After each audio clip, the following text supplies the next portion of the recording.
Well, howdy there, Internet people. It's Bo again. So, today we're going to talk about Secretary Austin's trip to India and his agenda and what it was about. When Austin was confirmed, we talked about two issues with him. Nobody doubted his qualifications, but there were two issues.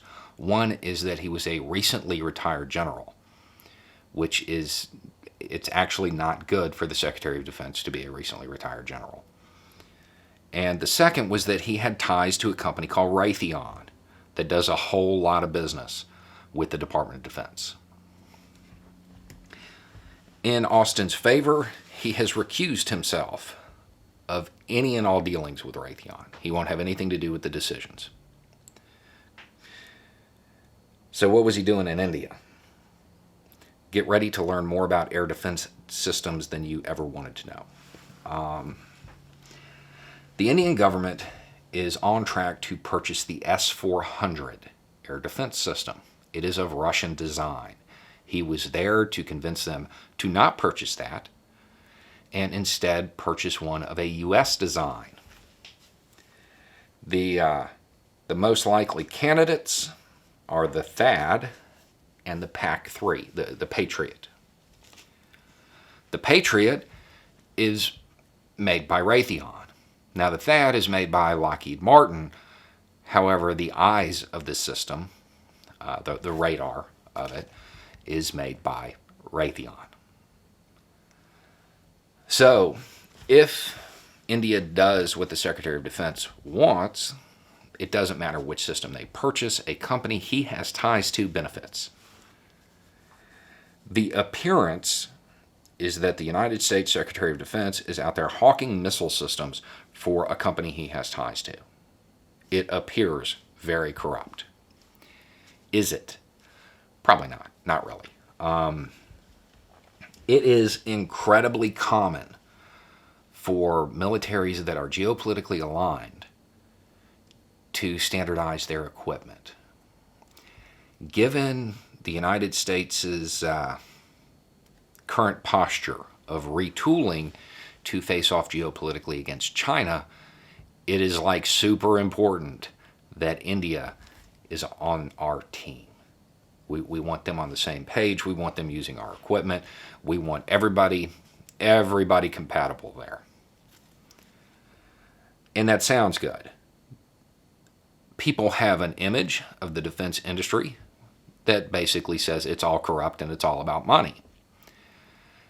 That image is entirely earned. That is a well-earned image.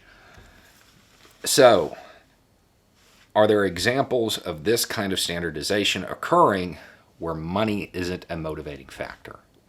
Yes, tons.